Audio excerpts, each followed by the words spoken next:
Alerta sanitaria ante el hallazgo de un gen que hace a las bacterias resistentes a los antibióticos. Confirman superbacteria en Paraguay. Un reciente hallazgo científico genera preocupación en el sector. Los científicos emitieron una alerta mundial por un gen que está creando bacterias casi imposibles de tratar. Quiero que te imagines esto. Te enfermas un día cualquiera y entonces vas al médico para que te den, yo qué sé, un antibiótico. Entonces te lo dan, te lo tomas, pero cuando lo usas, no funciona. No creo que sea nada. Mejor vuelvo al doctor para que me den otro antibiótico. Pero ese tampoco funcionó. Ni el tercero, ni el cuarto, ni el quinto, ni el sexto, ni el séptimo, ni el octavo. ¿Qué está pasando? 1928. En Londres estaba este señor, Alexander Fleming, un gran científico de ese momento. Pero por lo menos puedo decir que comparto algo con él. Era muy desordenado. Tanto así que un día él se fue de vacaciones y dejó una placa de Petri por ahí tirada. Y naturalmente la placa se infectó por un hongo que fue conocido como Penicillium notatum.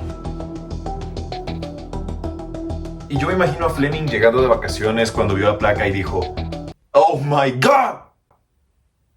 No dijo eso, pero... se me dañó la placa. Yo creo que lo mejor es tirarla a la basura, ¿no? Antes de hacerlo, él vio algo.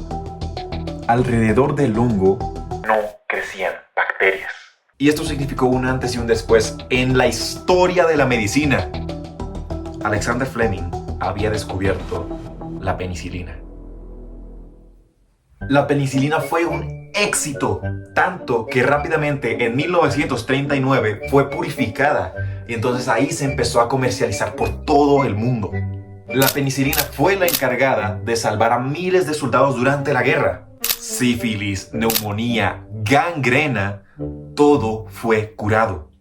La gente antes podía fallecer por un solo corte. La penicilina salvó millones de vidas.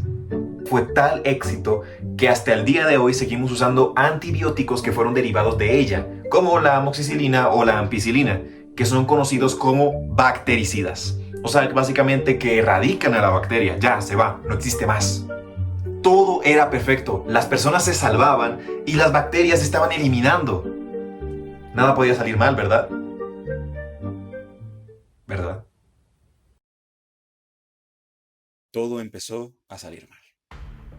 El boom de los antibióticos fue tan grande que la gente y los médicos empezaron a usarlos como si fueran dulces.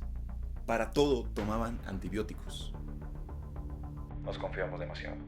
Las bacterias no piensan, no hacen planes, no son conscientes, pero son muy buenas en hacer algo que han sabido hacer desde el origen de la vida.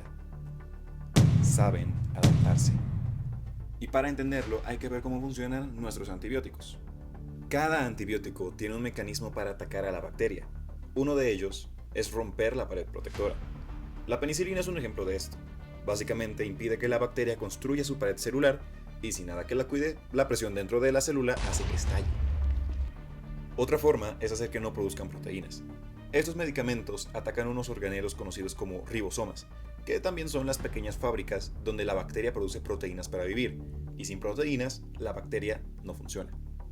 Otra que es interesante es que hay antibióticos que bloquean la replicación del ADN de las bacterias. No puede multiplicarse y termina desviviendo. Y esto suena increíble, pero el problema es que de 1.000.000 que atacan los antibióticos, 999.999 son eliminadas, pero una sobrevive. Es como esos jabones que dicen que mata al 99% de las bacterias. No. Bueno.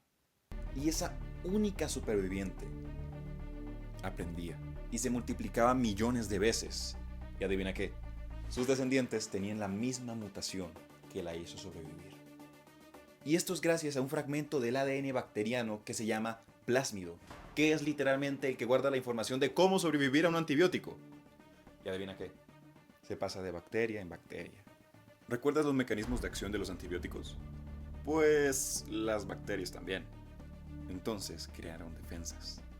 Algunas bacterias como la Klebsiella pneumoniae fabrican enzimas llamadas beta-lactamasas.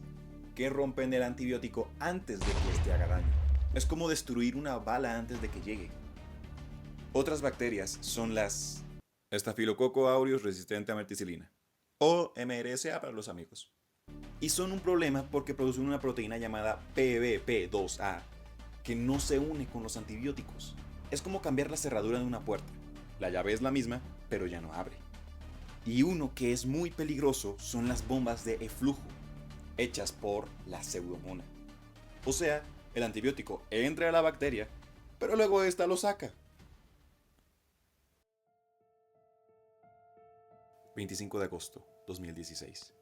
Una mujer de 70 años en el condado de Washoe, Nevada, llegaba al hospital después de un viaje a la India, donde se había fracturado el fémur. La paciente fue diagnosticada con una infección por Klebsiella pneumoniae. Lo grave de esto era que era resistente a carbapenémicos, uno de los antibióticos más potentes que tenemos. El hospital decidió hacerle pruebas de resistencia a la bacteria, esto es conocido como antibiograma, y los resultados fueron no muy buenos. La bacteria era resistente a 26 antibióticos, o sea, todos los que estaban en el hospital, y sin nada más que hacer, la paciente falleció por la sepsis. Hoy en día uno de los mayores miedos en los hospitales son las famosas CRE, o enterobacterias resistentes a carbapenémicos. Y como dice su nombre, sobreviven a los carbapenémicos. Estos son antibióticos que se guardan cuando los antibióticos simples fallaron. Y a pesar de todo, todavía tenemos antibióticos que son más potentes o que se guardan para ocasiones muy especiales, como la vancomicina. Durante décadas ha sido uno de los antibióticos más importantes para tratar infecciones graves causadas por bacterias gram positivas resistentes. Pero ni siquiera esta se salva, porque hace unos años descubrimos unos microorganismos llamados enterococos resistentes a vancomicina. ¿Recuerdas que te dije que hay unas bacterias que cambian la cerradura para que el antibiótico no entre? Pues los enterococos hacen exactamente eso. La vancomicina reconoce una estructura en las bacterias llamada dealanina de alanina, pero el enterococo lo cambia a un dealanina de lactato. Puede parecer pequeño, pero solo eso, ese cambio, inutiliza la vancomicina. Nos encontramos en una época donde la OMS reconoce la resistencia bacteriana como una de las 10 amenazas para la salud mundial. La mayoría de los casos ocurre en África, pero en Bolivia y Guatemala también hay casos críticos relacionados. En 2019 hubo un pico de fallecimientos directos de hasta 1.27 millones y 5 millones de manera indirecta. Si no hacemos nada para evitar que las bacterias sigan evolucionando, se estima que para el 2050 habrán hasta 10 millones de decesos anuales. Mucho más que el cáncer. Lo irónico es que las bacterias solo se adaptaban a todo lo que les tirábamos. Fuimos nosotros los que les enseñamos a adaptarse. Cada vez que tomamos un antibiótico sin necesitarlo, cada vez que dejamos un tratamiento antes de tiempo y cada vez que tomamos un antibiótico de forma irresponsable, estamos entrenando al enemigo. Y quiero que tengas algo en mente. Los humanos nos tardamos décadas en llegar a los avances que tenemos hoy en día. Las bacterias solo toman en adaptarse 2 años. Y puede que la siguiente gran pandemia no sea un virus, sino de una bacteria que ya conocemos y simplemente dejó de temernos.